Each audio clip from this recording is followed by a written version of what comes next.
ॐ सहना भवतु सहनौ भुनक्तु सह वीर्यङ्करवावहै तेजस्विनावधीतमस्तु मा विद्विषावहै ॐ शान्ति शान्ति शान्तिः.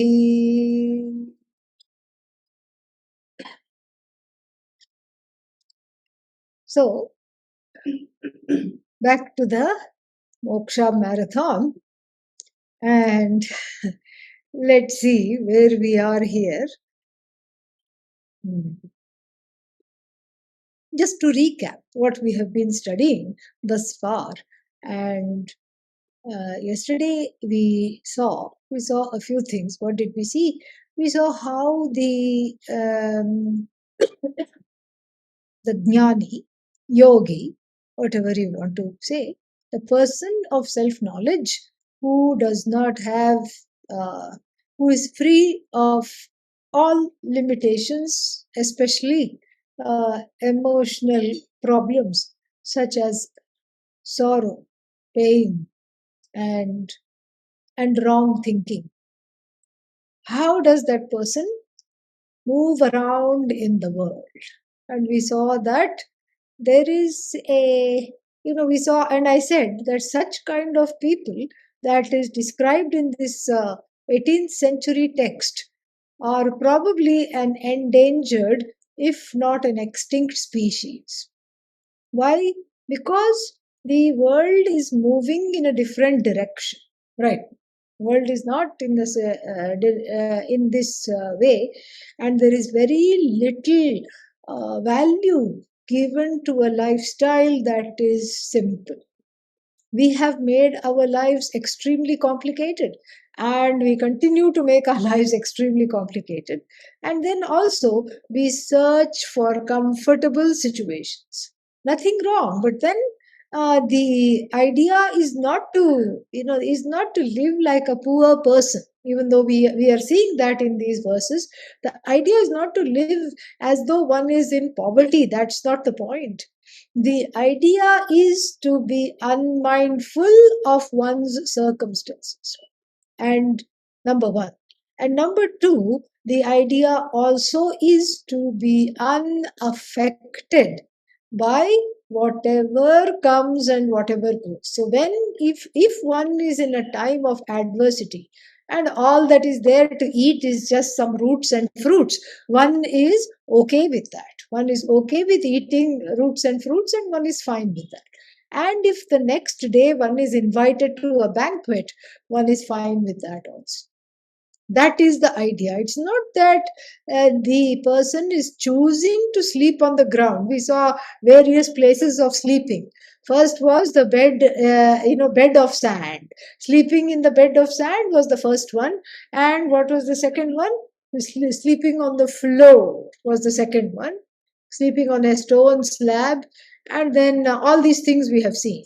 Now the point is to not look, I want to be like the jnani, and so I'm going to look for a custom made slab of granite to get and sleep on. That's not the idea.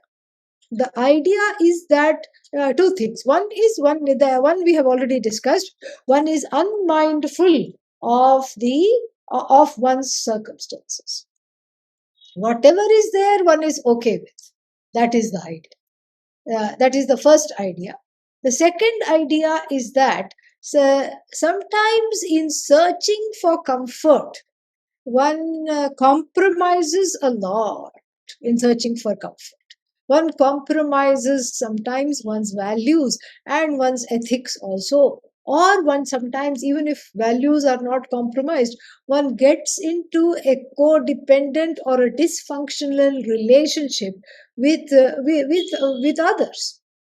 So if I want a soft bed, and then supposing somebody wants a soft bed, memory foam mattress, and all kinds of things, sleep, what is that called, sleep number mattress, There is one thing. So for the legs you can have hard, for the back you can have soft. Like this, there is a remote control. You can do that. So, supposing somebody wants that, and then somebody happens to have renounced everything for the sake of this knowledge, but still one wants that, then what do you have to do? You have to go and ask somebody to, please give me this, please give me this thing, and let me have this. And then they say, okay, okay, I'll give you this, no problem. And so they buy this expensive mattress for you. But then after that, what happens in the head and in the heart? There is a sense of obligation. OMG, they have got me this big thing. Now I have to do something for them. And then because of this, I have to be a certain way. And then I have to, it's because the whole world goes on this I scratch your back, you scratch my back philosophy. But that doesn't work with a sannyasi. So therefore the sannyasi is advised not to be in a kind of a compromising situation where one's own values, ethics and independence is compromised because one has become a slave of a soft mattress or of good food, a foodie swami, or somebody who wants somebody who's used to certain comfort. And we have seen some people like that. So most of them are what are they called? Self-styled god men, god women, etc. And they take everybody, they take the whole congregation for a spin, for a ride, really speaking. And we have seen the costs of that. So sannyasi means the person is independent. And if anybody wants to give the sannyasi anything, it is on them. It is they give for their own sake. They do not give to expect something in return. And so that is how it should be. And so the sannyasi should be free of these kinds of obligations. Oh, you gave me 5-star dinner last week, and so because of that, now I have to be nice to you. And no such thing. You gave a big donation to the ashram, and so therefore I will keep you by my side, and I will do this for you. All that does not exist, and that is why the yogi here is depicted under extreme circumstances. It's like a wake up call.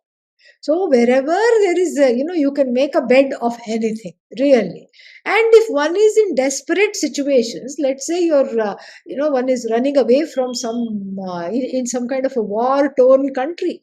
We saw this in, year and a half ago in Afghanistan when everybody was fleeing. And we see this in Ukraine, etc., etc. So in a war-torn country, let's say the house is bombed and the whole family has to go underneath somewhere underground where they are not shelled down. So then they are so grateful they survived the bombing. They are together, that's all they want. And then they happily sleep on the floor, no problem, they sleep on the ground. And of course it's not the best of circumstances, but in the light of the desperate circumstances, the desperate measures of sleeping on the floor and eating out of a garbage can, etc., they are warranted. They are definitely warranted. And so therefore the idea is not that the person has taken a vow of poverty. We don't have a vow of poverty at all. We have ahimsa. Ahimsa means non-disturbance. That's what it is. Non-violence, non-disturbance. And so you don't disturb anything and anybody. And so for you to sleep, you don't need 100 people giving you things, one person fanning you. Because we have Ishvara fan in the form of the breezes that come. Sometimes the fan is hot because it is summer. It's a hot fan. Sometimes it's a too cold a fan, but there is a fan. And that fan is much more dependable, and it is best to depend on that fan rather than to be a fan of somebody who is going to give you a fan. Okay, and so the yogi is past all this fanfare, and the yogi is independent. That is the idea, completely independent of being. The person shuns comfort only because the person who is giving the comfort, then there might be, even in the heart, some kind of a obligation, some kind of a, oh, they have done so much for me, I should do something for them because they will expect it. All these kind of a dysfunctional ties are cut aside, are torn aside. And the yogi, that's why he's called Yogi Rat, Yatirad, Yogi Raj. Why? Because he is the king among the yogis, because he's not beholden, she is not beholden to anybody. That is the idea. So then, without much ado, let us go on a race right now and then see where we are in the text. I'm going to share the text so we can all enjoy it together.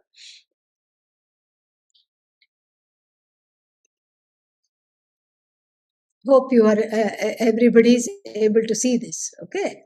Yeah. So 45 we did yesterday, 45th verse, appearing like a log of wood. No, we didn't do 45. 44 we did, yeah. So the yogi is not really entertaining anybody or interacting with anybody much, and people mistake the yogi to be almost non-existent because the person is not drawing any attention to themselves. That is the idea. Okay, let's see verse number 45. जात्याभिमानविहीनः जन्तुषु सर्वत्र पूर्णतां पश्यन् गूढं चरति यतीन्द्रः मूढवदखिलागमार्थतत्त्वज्ञः अखिलागम अर्थतत्त्वज्ञोऽपि मूढवत् गूढं चरति यतीन्द्रः. So this is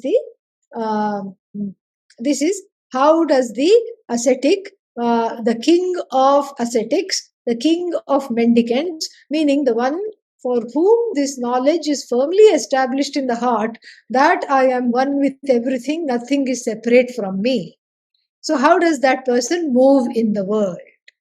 Jati abhimana vihina. Jati means there is some kind of a lineage.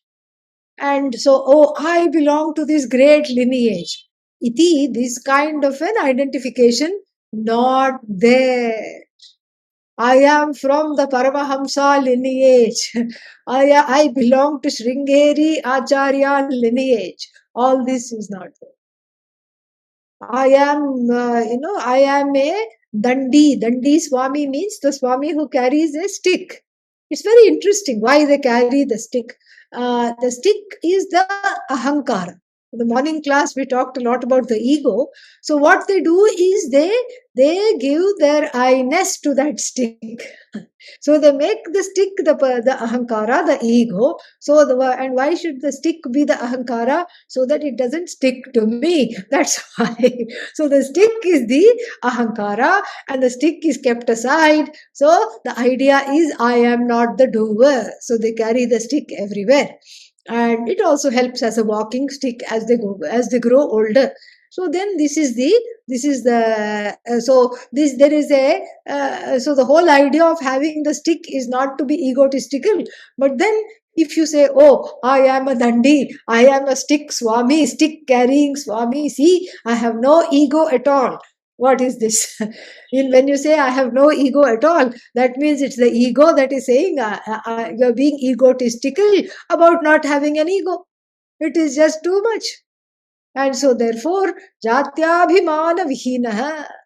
So the word vihinaha means devoid of this kind of a pride or some kind of a conceit with regard to one's own lineage, one's own antecedents.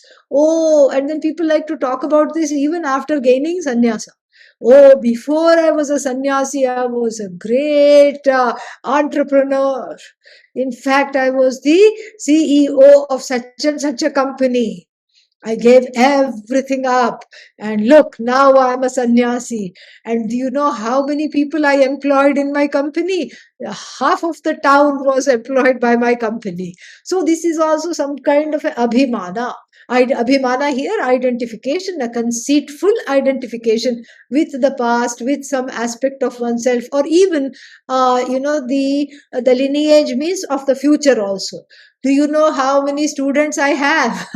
And then the modern contemporary version of this is, do you know how many people follow me on Twitter? I have 7 million followers on Twitter. This is the idea. I have so many people liking me on Facebook. I have so many likes on Facebook. And this is how people keep counting followers. So lineage means where you have come from, your antecedents, and your antecedents and are also included. And then who is going to come later on, that is also included. So then, who is going to come later on? Look at all these people I have ordained. These are my students. Look at how many students I have. This is all a kind of a boasting, and because of that boasting, one is not one can clearly see that one has still to grow in the knowledge.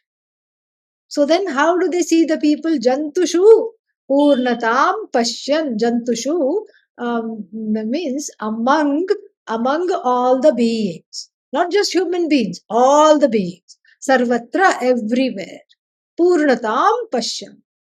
Pashyan, seeing only the fullness of Brahman, seeing only the Ananda in everything, seeing the limitlessness of everything, seeing Ishvara in everything. That is Purnata. So that fullness alone one is seeing in everything. One sees everything as an extension of Brahman, an extension of oneself, an extension of Ishvara. They Ishvara is the whole universe and see God everything and everywhere, even in beings that are inimical to them. There is a story of Adi Shankaracharya. One kind of a deranged fellow was there, kind of a demonic deranged fellow who came and who said, you're a big guru and everything, and you have so many bodyguards, because Adi Shankara had 4 students who were taking care of him. You have so many bodyguards. And Adi Shankara said, is there a problem with that? Yeah. Why? Because I want to eat you. Simple. I'm a cannibal. Yeah, I like to eat people. And I have told you are always on a healthy diet and you meditate so much. And I want to eat healthy. So if I eat you, I'll be eating sattvic food. I will be having sattvic food. And so you have to help me. Because whenever I come to eat you, this Padmapada, one of the disciples who was very, very protective of Adi Shankara, this Padmapada is always there. And Adi Shankara says, yeah, I know, that's a problem. But I can tell you, Padmapada goes for his bath from 5 to 6 a.m. and then again from 6 to 7 p.m. So at the afternoon bath also he told 3 times a day bathing. So afternoon bath also he gave the time. So you come at any of these times convenient to you. Breakfast, lunch, or dinner, I will be there. I will be sitting here only, or I'll be sitting there. Doesn't matter. I'll be sitting on the river bank, or I'll be sitting here on top of this hillock where you have found me today. And then you just don't come when Padmapada is there. When Padmapada is there, if you come, then you will definitely not get to eat healthy sattvic food in the form of me. So you come when he is not there. Think of that. So think of, and of course, to complete the story, because it's not fun to leave it half. Even in Moksha Marathon, we have to complete the stories. So to complete the story, what happens is he comes when when Padmapada is not there. He comes. But then Padmapada has already smelt something fishy. He has seen a red herring somewhere, and then Padmapada pretends to go for bath and hides in the bushes. And then he sees this fellow ready with his fork and knife and a little napkin tied to his tied to his neck. This demon coming, slurping and licking his lips. And Padmapada pounces on him and makes short shrift of him. And that was the last we see of him. This is all there in Swami Vidyaranya's biography of Adi Shankara called Shankara Vijaya. Very nice story. So you see, he sees even in that demon who wants to eat him, who is so inimical, he sees Ishvara, and his life is so dedicated to the universal laws that he is completely at rest without any fear that if a monster is supposed to eat me and that's how I meet the end, okay, somehow I have to die. So if this is the death, it will happen. And if it is not meant to happen, it will never happen. That is the trust in the universe, and that is the trust in the universal laws, which is and seeing everything as Ishvara, and seeing that the demon has made a wonderful case. Yeah, and saying yes, he wants to eat healthy, poor thing, let him have some sattvic food. No problem. And so like this is what we are talking of. This is the caliber of the ascetic. And so right now, I cannot name anybody, yeah, contemporary, I'm saying. And it doesn't mean they're not there. They are there, but we have to go find them. And they don't want to be found. Why? Gudham charati. They are moving around unnoticed. They are smearing themselves with dirt. Unnoticed, they are moving around. And so then, Gudham charati yatindraha. And how are they moving? They are unnoticed. Why? Because they are in hiding. They are not advertising themselves. So, akhilagamartha tattvajnaha api. Akhilagama means the entire Vedas, including Vedanta. Think about the whole compendium of Rig Veda. Rig Veda itself takes so many days to chant. Yajurveda, Samaveda, Atharva Veda, and all the Vedangas, everything, the whole compendium of the primary scriptures along with the Artha. It's one thing to memorize it, but many people do that. You will find Pandits even in contemporary India who can rattle off the mantras of the Vedas, but they will not know the meaning. Here is a person who knows the meaning, who knows all the Vedas, and then Tattvajnaha and their essence. Tattva, I explained yesterday. Tattva means the essence of the Vedas. That everything is Brahman, everything they know how to assimilate it, they know how to teach it, they know meditation, they know sadhana, they know all the practices, they know everything. And then what? They are not, they are behaving as though they are an ignorant person. Moodhavat acharati. Moodhavat charati. Charati means acharati, behaves. Moodham, this is how they are secret. Because they will never advertise themselves. Imagine if a person knew all the Vedas, they will not sit quiet. They will do Veda dropping in every conversation. Even if the conversation is about the weather, they will just somehow bring in their knowledge. The Veda discusses the weather, they will say. They will bring in the knowledge. And then, even if you talk about the weather, they will bring in whatever they know. They will steer the conversation back to the Vedas. And you are wondering, contemplating on whether they really know or not. So, if they really know, they will not keep talking about it. That's the idea. And it takes a lot of fortitude, courage, and it takes a lot of inner security to know everything and yet not keep on advertising and intervening in every conversation and showing off ever so slightly. Sometimes you don't think you're showing off, you think you're being helpful, but then the jnani is not even trying to help. The jnani knows Bhagavan will help. It is there, whoever wants will get everything, and there is no pressure to show off. And then, in fact, one is afraid of being found out as knowing everything. And so, therefore, one just acts like slightly dull. Have you heard of the Veda? Somebody asks at a party, do you know Rig Veda? Rigveda. Yeah, yeah. I know Rigveda, I have studied. Oh, good. Very wonderful. Very nice that you have studied. This is how they will just bless and move on. And for us also, it's time to move on. Okay. So this is the demeanor of the sannyasi here, the caliber of the sannyasi being talked about. Then let's see if I have left anything in. We've covered all the words. Yes, Jatyabhimana Vihinah Jantushu. Yeah, we have done that.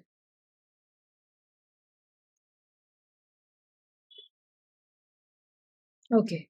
Upadhaya Bahumulam Paridhayakasham Avanim Avanim Astirya Avanim Astirya. Yeah. Upadhaya Bahumulam Paridhayakasham Avanim Astirya Prasvapiti Virati Vanitam Parirabhyananda Paravashah Kopi. Upadhaya, placing. Placing what? Bahu the root of the arm. What is the root of the arm? Shoulder. This is the root of the arm. So placing the shoulder. Praswapiti, sleeps nicely. Prakarshena swapiti, sleeps very nicely, placing the shoulder. Placing the shoulder where? Under the head. The shoulder is the pillow for whom? This is the person.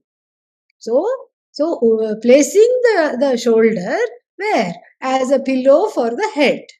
And then paridhaya akasham. Paridhaya means covering. Covering is what? What is the comforter? Duvet. What is the duvet? What is the comforter? The sky is the comforter. And then astirya, spreading the ground. The ground is the bed. So it's like a rolled up mattress that you spread out. So you spread the ground as the mattress and you pull up the akasha as your comforter. This is what it is. Very beautiful. This is all very poetic. Prasvapiti, sleeps. And then, it's hard to sleep alone. Who is he sleeping with? He's sleeping with a beautiful lady. Oh my God, really? What's her name? Virati means Vairagya, dispassion. And how is he sleeping? Parirabhya. He is catching hold of her tightly, embracing the damsel of dispassion. He is catching hold of her tightly and sleeping. Kopi, some person. Yeah. And purposefully it is made anonymous because he doesn't want to say this is who I am. So he's making it anonymous. So it's very interesting. So here is an example of the yati who is sleeping, embracing vairagya, embracing dispassion. Embracing dispassion, ananda paravashaha, completely in the spell of one's own ananda, swananda. In the spell of endless joy, the person is experiencing endless joy, embracing tightly. What is that? Dispassion, asanga, vairagya. Very nice, poetic. Not much else to say about that, so we'll move on to the next one.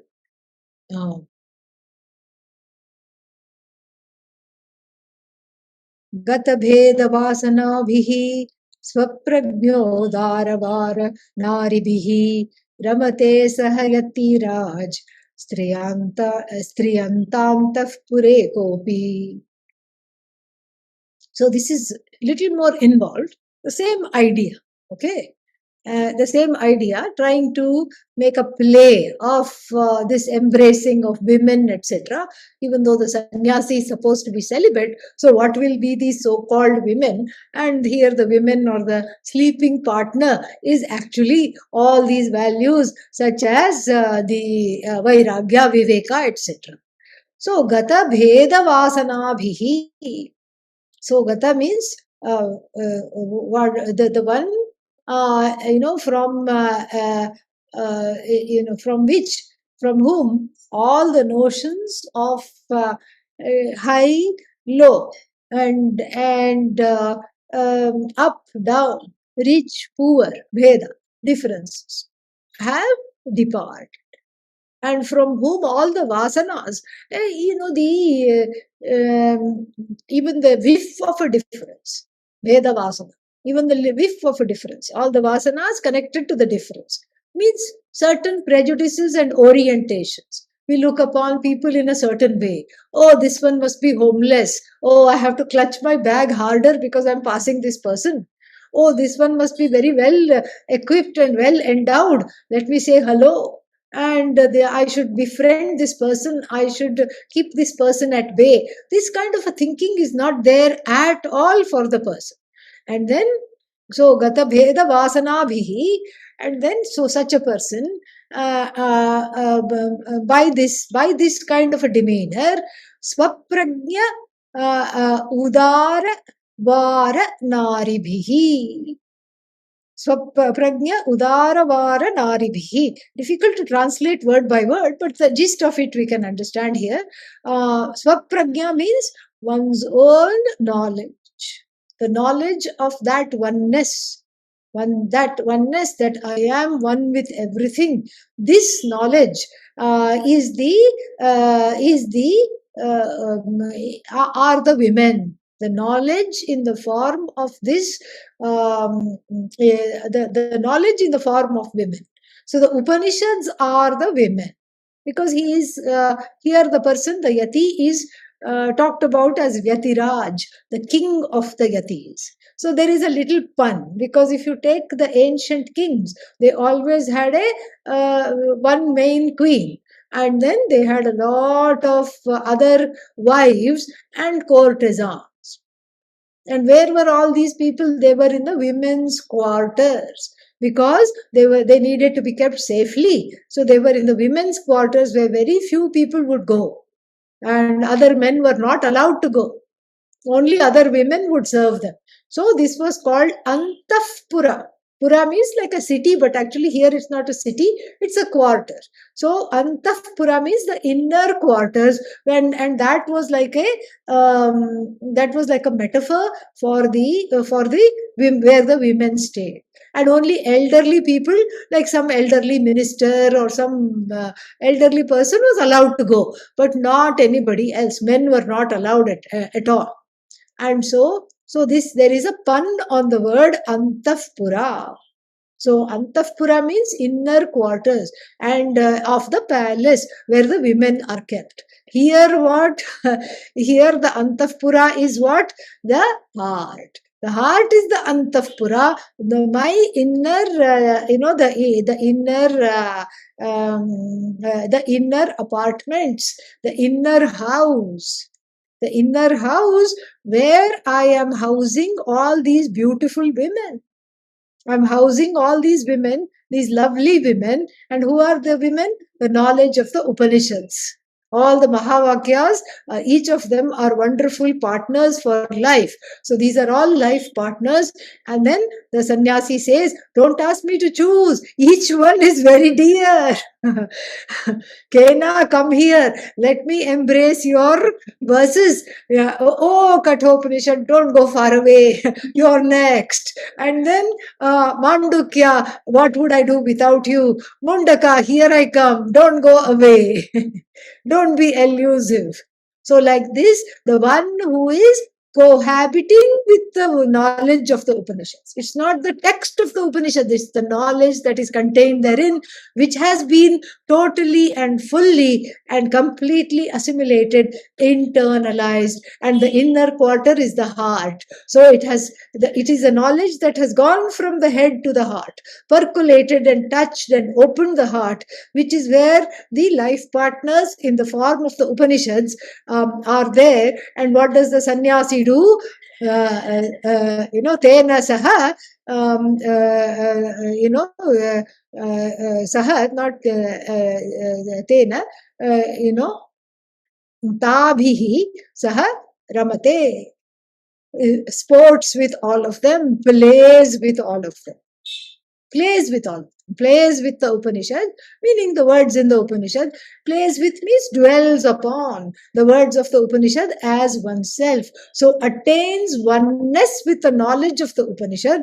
And the knowledge of the Upanishads here are depicted as so many women. Like the king has so many women, and the king is greedy, and one day he wants one woman, and another day he wants another woman, and the third day he wants oneness with the third woman. And so here that is kind of juxtaposed to the life of the sannyasi, where the sannyasi has so many Upanishads, all of them kept securely in the heart, in the antahpura of the heart, where they are safe. They will not go away from there. And then the Yatiraj plays with all of them. That is the very nice, wonderful, very, very wonderful um, metaphors here. So Ramate Saha Yatiraj Striyam Antahpure Kopi. Okay, and next one.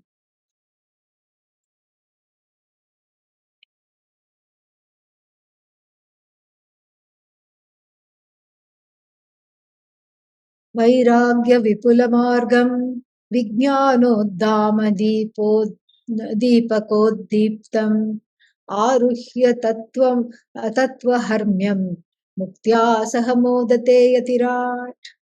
Another kind of a this metaphor. So let's say it's just like a person who is married. So here the yati is married to the shastra, but let's say an ordinary person who is married, what will they do? They will say, now we need to buy a house. And then what should we do? We should buy a house. And then what should we have? A nice house, and they have a dream house. And what is the dream house? It will have a right royal driveway. It will have a lovely driveway leading up to all these things. It will have a nice driveway leading up to the mansion, lovely house we have to invest in. And then it should be well lit. The driveway and the house should be well lit. This is what it is. And then we will rejoice in this house. And the house should be nice and big. We should be able to dance in every room. So we are going to dance and do this. This is the dream of an ordinary person. An ordinary person dreams like this. Oh, first, I'll get married. And then what will I do? I will invest in a nice house so that we can live together. How? Happily ever after, which is a big which is a big lie, really. We won't have fights or what. And half the marriages end in divorces anyway. And so therefore, this is happily ever after is just in the fairy tale. So this is what everybody wants. I want a fairy tale ending. I just want a fairy tale ending. So fairy tale ending means what? I'll just have this fairy tale ending, and I will just be like this because I don't want any pain, I don't want any disappointment, I don't want any sorrow. How is this realistic? So even if you're living by yourself, you will have pain, disappointment, and sorrow. If you're living with somebody else, you'll have double the pain, disappointment, and sorrow because you love them, and each time they suffer, you feel like you are also suffering. Correct? Yeah, so therefore, so here what is so now how does the sannyasi's dream house and the dream driveway look like? Vairagya Vipula Margam. The driveway is paved with the stones of dispassion. A huge, Vipula means big path of Vairagya, means non-wanting. Vairagya is non-wanting. Vairagya is giving up, or the giving up the force and the pressure of the desires to make oneself into something or the other. Giving up that pressure, that is Vairagya. Giving up all the things that one depends on for one's happiness, giving that up. And until one gives that up, that happiness, which is my own nature, will not surface, will not come out, because you're constantly engaging in small fixes. You're dealing with a fixer upper. It's just like those people who flip houses. They buy a fixer upper, meaning only the nothing else is there except the roof and the floor and the walls, and everything has to be gutted and then put together again. And so, like this, this is how the fixer upper is done, and then they sell it and whatnot. But here, the vairagya means that all the things one depends on for one's happiness is immediately dropped, is immediately given up, is immediately made completely, it is immediately made unnecessary, totally unnecessary. So then, so that is the broad path, the big path leading to the mansion. Ayo, now what will the mansion be like? No, before we discuss the mansion, we are trying to tell you that we are the real estate agent who is trying to sell you this house, and then we are showing you things along the way. Look, the driveway is illuminated on both sides by solar lamps. You will not have any bill. The sun will pay the bill, the realtor is telling. Here, the sun of knowledge, that is the lamps that power the driveway. Vijnanoddama deepika uddiptam. Well illumined path, because the Vairagya is very clear. The Vairagya, it shows off the path, meaning it shows off the Vairagya, the well illumined path of dispassion. And where does the path of dispassion lead? It leads to the Tattva Harmya. Harmya means mansion. The mansion of oneness. Tattva means the mansion of knowledge. The mansion of the essence of the Upanishad, the teaching of the Upanishad, which is oneness.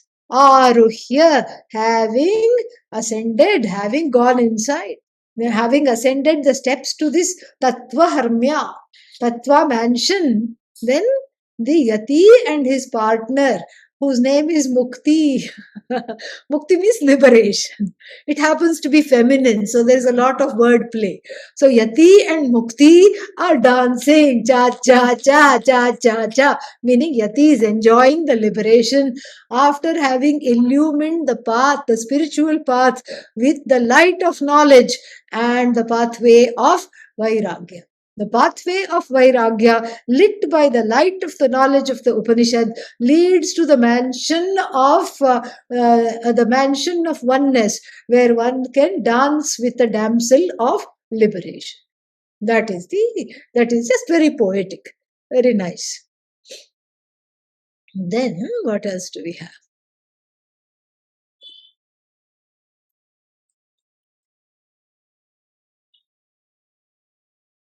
This one is very nice. Vijanathalotpalamalam Vainata Vaitrishnyakalpavallinch Apamanamritagutikam Atmajnah Kopi Grihnati. Vijanatala Utpalamala. So then the question may arise, if I look at this sage, what will I see? What will I see? How to recognize this sage? Oh, the sage will be wearing a lotus garland, a garland made of fresh lotuses. Oh, that's easy. I can do that. What else? Tell me one more thing. The sage will also be governed by creepers. A thorn of, what is that? A crown of creepers, and the creepers are just all over. Like sometimes, there is nice flowering creepers. Oh, that's nice. Lotus mala and adorned by flowering creepers. And the sage is very health conscious. And you will see the sage taking a daily vitamin, one a day. Pill popping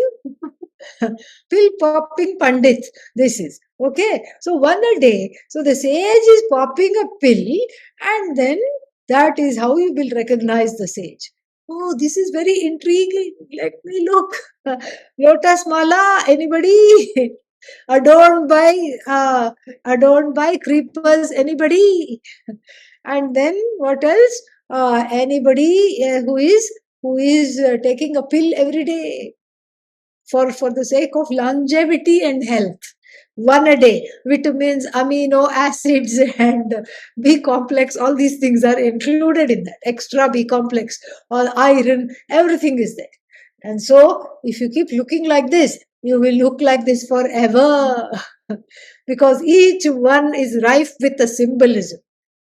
So, Vijanatala Utpala Mala. So, the lotus mala, each lotus implies the desire for a deserted place. So, the desire for the deserted place is the lotus mala, which the ascetic adorns around the neck.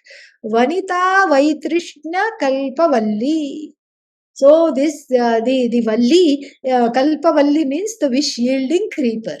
The wish yield, there is one Kalpavalli. Kalpataru is also there. Kalpavalli is also there.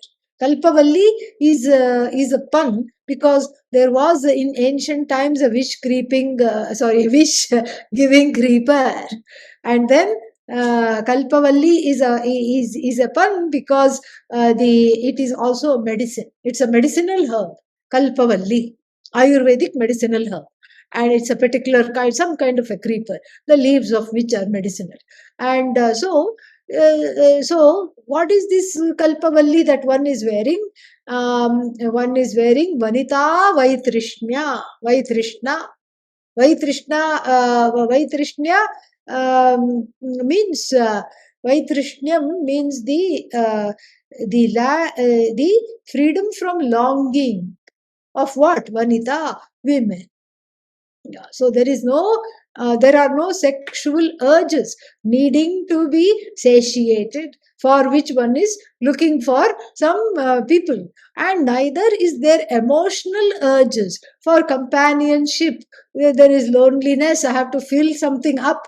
Emotional urges and emotional needs are not there, and then the physical needs are also not there. One has grown out of it because one has understood that these needs are as a result of not understanding that I'm already full and free. That is what it is. So Vaitrishnya Kalpavalli. So the creeper of detachment, the creeper of non-attachment, the creeper of what is that? Non-wanting, non-longing for anybody to fill up my life.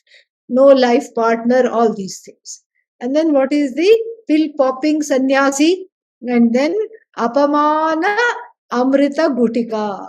Gutika means pill. Ayurvedic preparation in the form of a pill.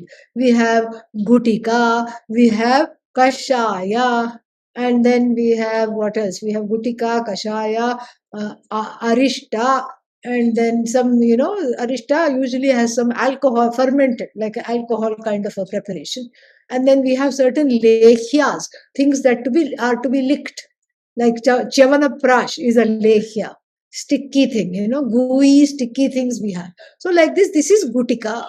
Gutika means a small pill, a capsule. And what is the capsule? Apamana Amrita Gutika. Amrita Gutika, it's a longevity capsule. It is a death-defying capsule. What is that? Apamana, dishonor. Dishonor by whom? People who don't recognize them, who don't recognize their greatness, or who misunderstand who they are. They misunderstand these greatest of ascetics, and they heap them with all kinds of dishonor and abuse. And what do they say? They say, oh, this is my longevity vitamin, one a day vitamin pill, glug, glug, glug. They chase it down with a glass of water. Any dishonor that comes, they do not let it get to them. They swallow it. Swallow it means what? They don't talk back. Because if somebody abuses you, it is their problem, not your problem. Please understand this. It is their problem. And because they are having certain issues. Oh, what if it is my mistake? If it is your mistake, that is something you can sit down quietly, contemplate upon, apologize, learn something new and move on. Learn something new about yourself and move on. But if it is, if they just come out of the blue and yell at you and scream at you for no reason at all, then it is their problem. It's their problem. So the yati does not swallows it, means does not give it the time of day. Does not give it. Does not retaliate. That's the idea. Does not retaliate, and uh, is able to be free of being afflicted or affected by the dishonor. So the idea here, what is the thing is that, how do I find this kind of a sage? Look in places where nobody frequents, and look for somebody who's not dependent on anybody else, and look for somebody who takes dishonor and honor with the same cheerfulness. That is the kind of person we are talking about. The next one.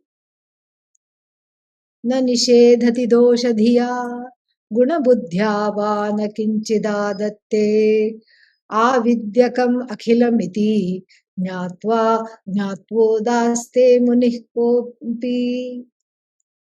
So, न निषेधति, does not negate. Does not negate means does not reject. Does not reject means does not criticize. Doshadhi, doshadhiya. Doshadhiya means with the kind of demeanor that is a fault-finding demeanor. Usually people in the world have a fault-finding demeanor, a critical demeanor, which is what brings one to Vedanta. Because one criticizes oneself, one criticizes another, one criticizes the whole universe. This is what it is. So one brings forth a critical demeanor, a very critical demeanor of oneself and others, which the sannyasi does not have. This kind of a sage does not have. Na doshadhiya, with this critical buddhi, does not negate anything, does not reject anything or anybody. Guna buddhyava, or having some kind of a positive transference on things, does not accept things, or because, oh, this person is saying it, that must be the truth because I like this person. No, it's very, very objective. That is the idea. And then avidyakam akhilam. Avidyakam means avidyaya bhavam. So that avidyayaha bhavam, so that which is born of avidya. Avidyayaha bhavam avidyakam. That which is, it is all born of ignorance. What is born of ignorance? This is good, this is bad. The notion is a product of ignorance. This person is they valued by society, so I also should value them, product of ignorance. And this person is an idiot, product of ignorance. So then akhilam, all these notions come and go, and they are the product of ignorance. Iti jnatva, and then knowing this, udaste munihi kopi is impartial, is udasinaha, indifferent. Yeah, this is all. There is a lot of connections to the Bhagavad Gita with these verses, and we'll point out some of them in the next class. So let me stop sharing this, and then let us take a short break, 5-minute break, and then we'll be back for the rest of the session. Om Tat Sat.